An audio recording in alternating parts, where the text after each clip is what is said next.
welcome to a very special EWTN Bookmark. Our guest author is Father Wilfred Epie, Director of Communications for the Diocese of Buea, Cameroon, West Africa. We'll talk about his book, The Guide to Catholic Reporters, among other things. Great to have you here. Thank you, Doctor. Back again, Father, and you graced us by being one of our interns within the last couple of years here at EWTN.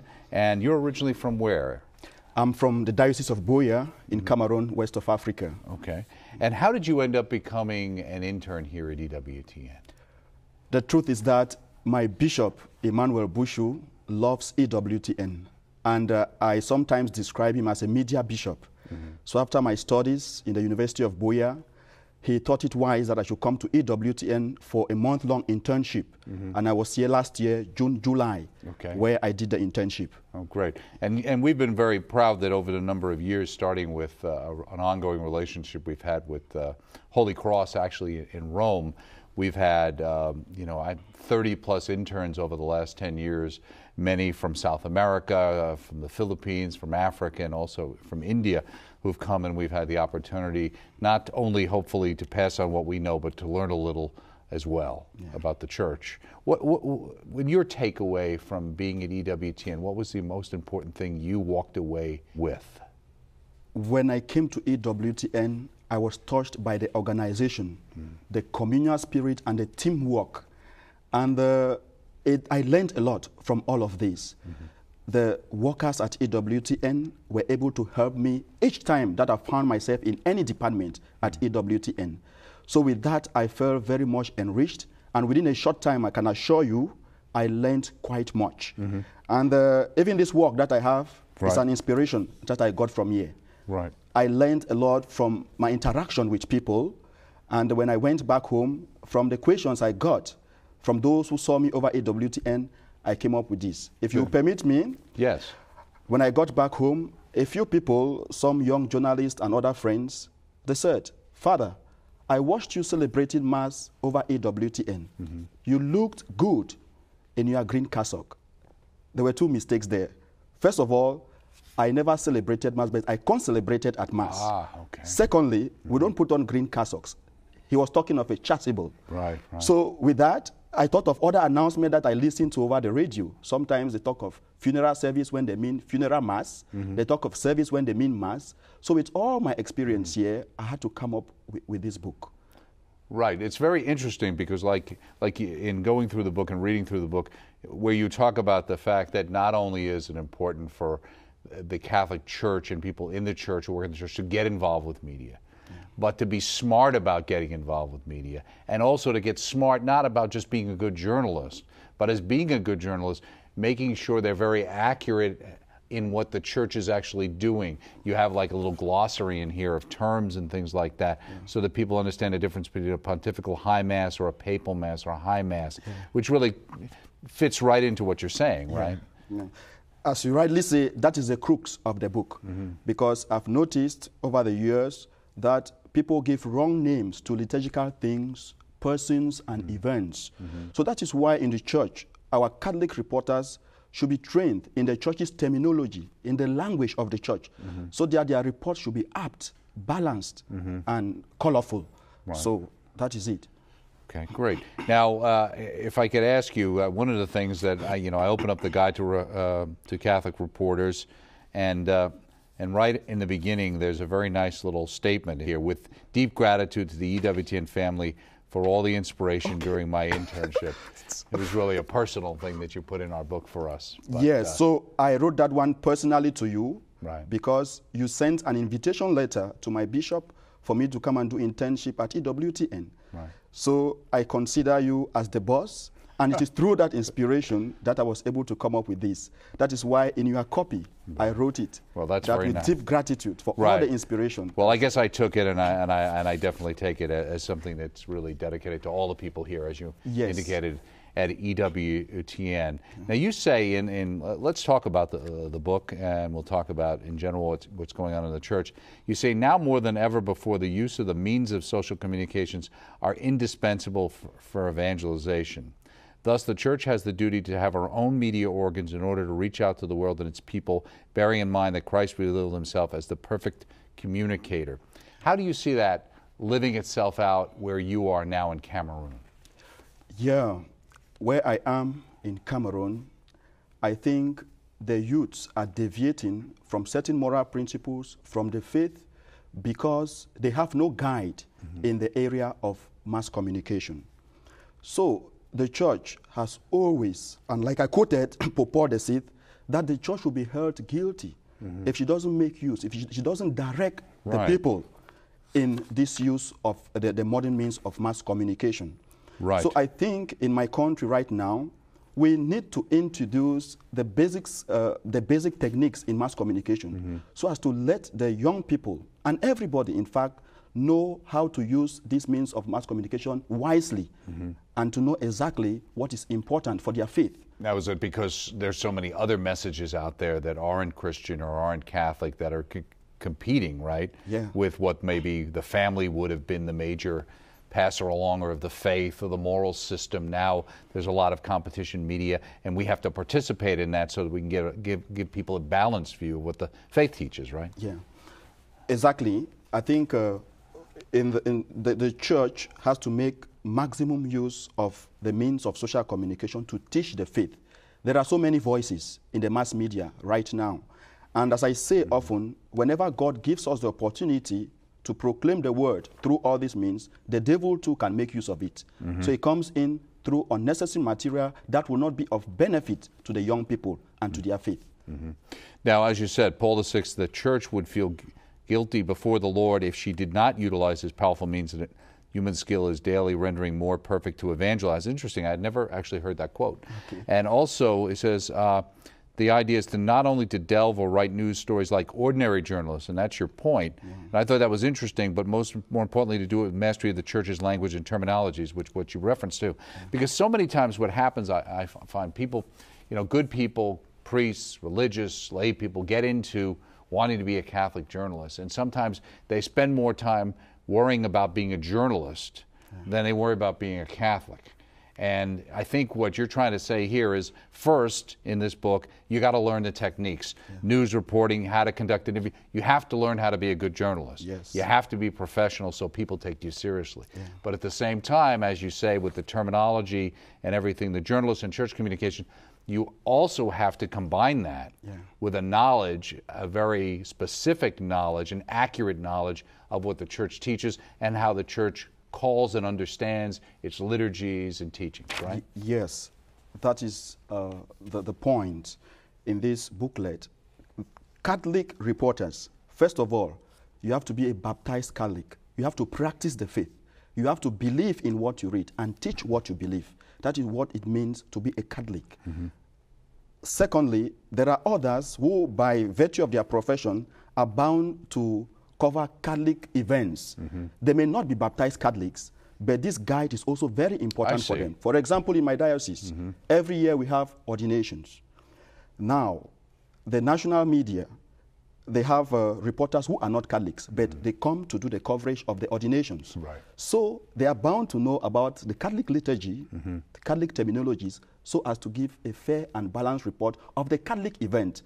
So Catholic here has a double connotation. First, as a baptized and professing Catholic. Second, as any journalist involved in covering Catholic events. And there are many, especially in my country, who are involved in covering Catholic events. Right. Now, you're the director of communications in your diocese, and obviously that's why it made sense for you to come here, and most of the interns who come and visit with us either are or will become someone like that in their own home diocese. Now, one of the things is, does your particular diocese, or are there any Catholic radio stations there, or how do you do your Catholic radio in like Cameroon, the part of Africa you're in? In the diocese where I am, the Pentecostals have radio stations. The Protestants, they have a radio station. And I am also the editor of a magazine. Our diocese has a magazine called Cameroon Panorama. It is read by over 8,000 people in Cameroon and all over the world. So I think for now we make a lot of use with the print media. So every month I come up with an editorial, matters concerning the faith, religion, and other questions of the faith. And this is read by all the bishops of Cameroon, and then it is circulated all over Cameroon. So I think with that, we are able to proclaim Christ to our own people, even though we are still looking forward to come up with radio and even with television. So you're hoping to have that and to be able to have a radio station. Yes. Right. Now, you yourself, I think, my understanding, you do a couple of radio shows that air on what, other stations then? Yes. I do 2 programs for the diocese, Catholic Meditation, which comes up every Sunday over the national radio, and the Catholic News, which means as Director of Communications, I'm able to make public affairs of the diocese through the national media. And since our people have the opportunity to listen to it, they are able to get the information and informed about events of the diocese. And what languages are those programs in? They are in English. They are in English. Yes. Okay. Yes. Good.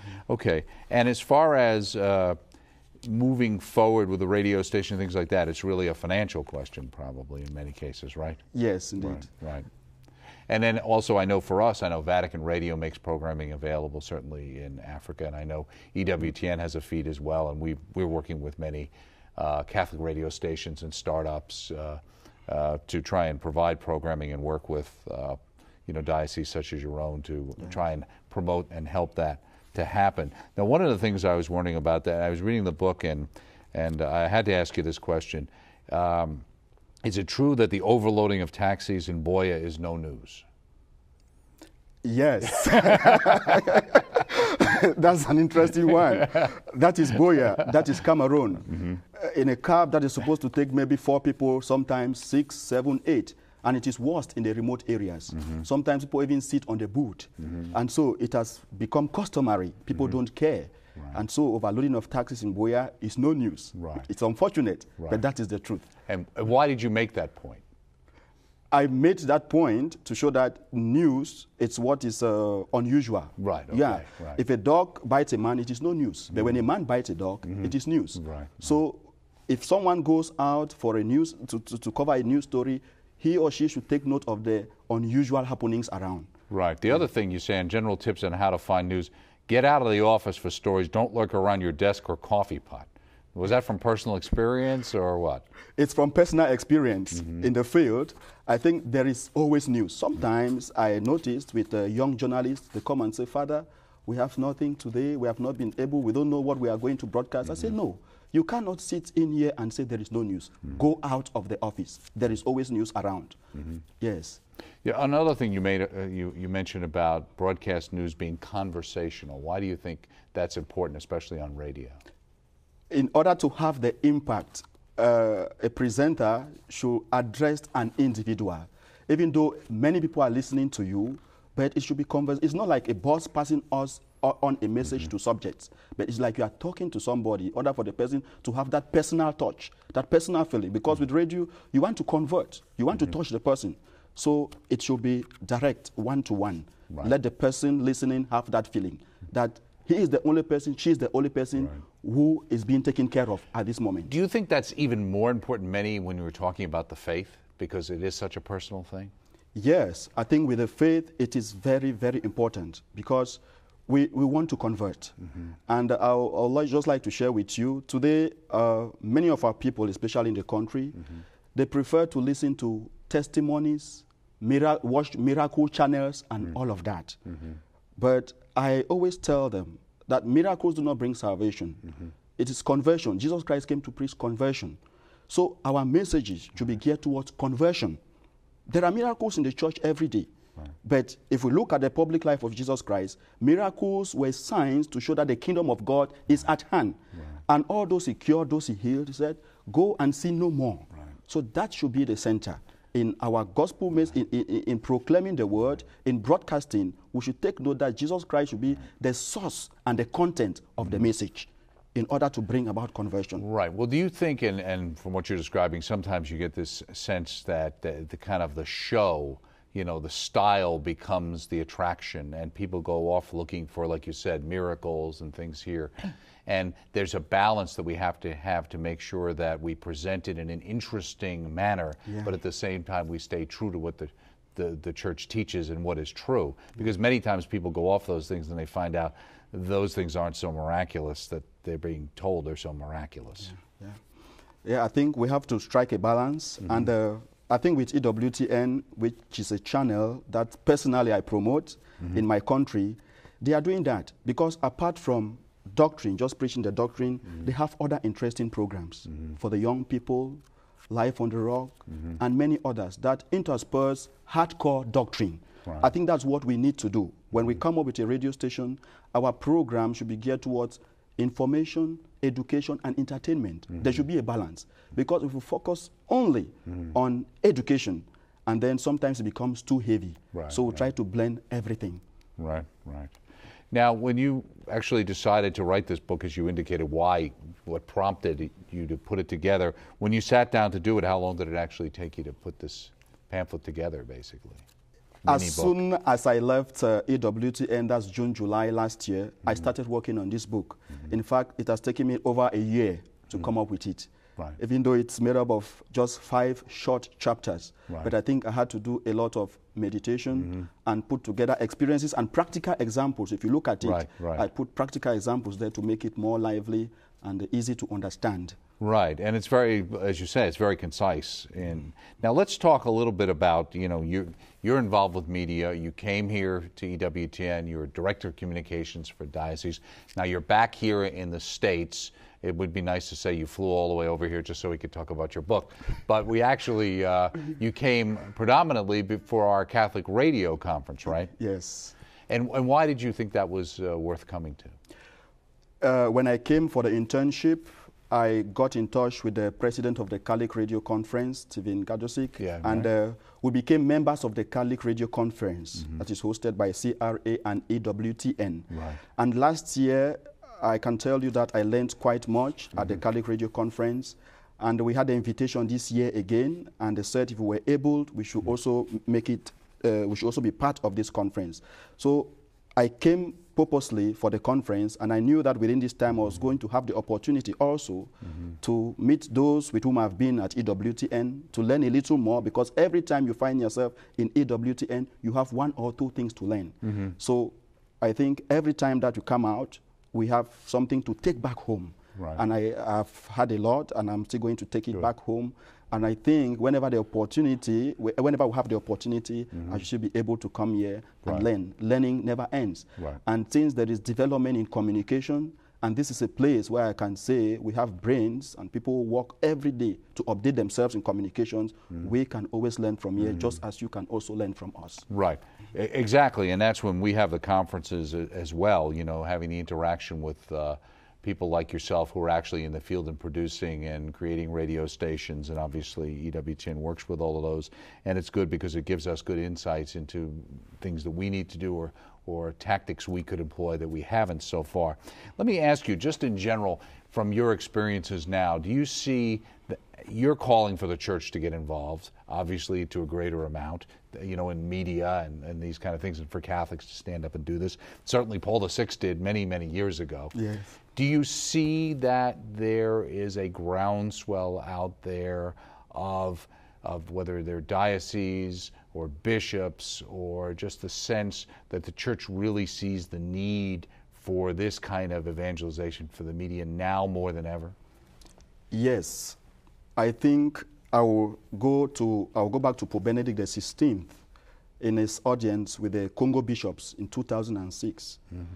He said the use of the means of communications is more necessary now more than ever for the word of the gospel to go everywhere, and for the teaching of the church to have a profound influence on consciences, mentalities, and customs.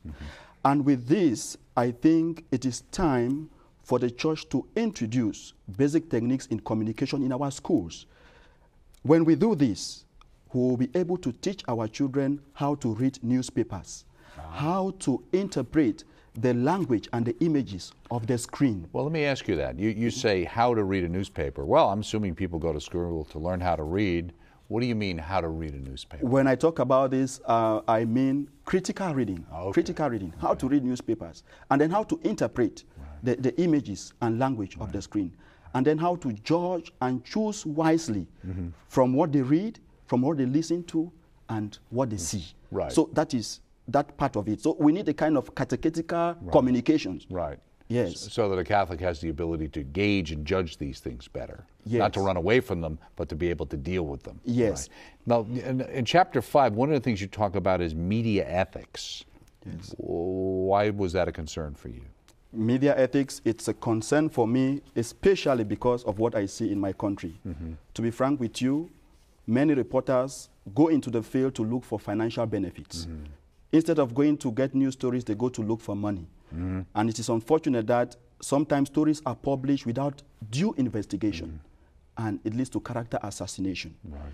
And with that, I think we need to go back to media ethics. These are things that reporters and journalists, they know about it. But just because of financial gain, they lock the media ethics in the cupboard. Right. And they go out for their own personal. Right. Well, you have the traditional definition here of tabloid having to do with the way the newspaper looks, but many ways people use the word tabloid to mean a certain kind of journalism that's somewhat exciting and salacious and, a little short on facts and more, a little more heavier on, the kinds of things that titillate people and attract people's attention, and that's what you're seeing too, right? Yeah. Where people go for that because they want to sell newspapers or they want to have somebody listen to their program. Exactly. Let me ask you, Father, some people they say, well, radio is a nice technology, but it seems a little old-fashioned these days with the World Wide Web and the Internet. Why isn't that the solution in Africa, or at least where you are? Okay, I said in the introduction that despite the modern forms of communication, the steady and common ways through which messages are transmitted to a large audience are through the broadcast, that is radio and the audiovisual and the print media. Radio broadcasting can never be outdated. That is the truth about it. In Cameroon, over 80% of the population listen to the radio. Well, I'm assuming that there's much more ability to reach people on radio, that the connectivity that exists presently in Cameroon is probably somewhat not as much as what, let's say, in some of the westernized countries might be. Yes, exactly. See, the radio still plays a great role in Africa and in Cameroon. Even more than TV in a lot of ways, right? Exactly, even more than TV. It's not everybody who have access to the internet. We don't have regular internet connections in Cameroon. And TV too is not as effective as the radio in transmitting messages. So the radio still stands at the base.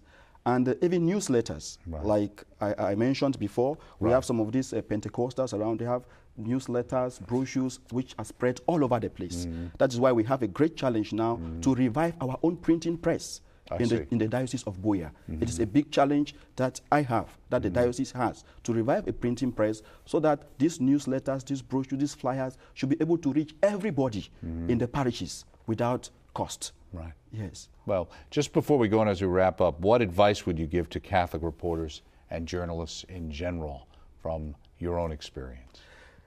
I will say that Catholic reporters and journalists in general should realize that people depend on them for information. So first of all, they have to be informed themselves. They have to be updated. They have to read widely. And secondly, they have to realize that they must proclaim the truth all the time. And for Catholic reporters in particular, I mentioned in my book that salvation came through communication. So every time that we are out to proclaim, every time we are out to broadcast, let us realize one thing. Jesus Christ should be the center and the content of our message.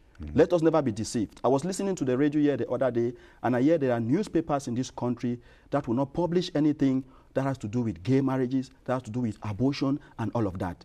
It is a vocation. Journalism, reporting is a vocation. And in that vocation, since it began with God revealing himself through Jesus Christ, we should always stand for the truth and avoid all forms of deception. Well, you give us great hope. Thank you so much for having graced us by being one of our interns and by staying in connection with us, and we look for a good working relationship ongoing with your work in Cameroon, Father. The pleasure is mine, and I'm so grateful for all that I learned at EWTN, and I pray we continue to work together. Yeah, we could use your prayers, and we learned a lot as well. Father Wilfred Epie, Director of Communications for the Diocese of Buea in Cameroon, West Africa, talking to him about his guide to Catholic reporters. Join us next time right here on EWTN's Bookmark.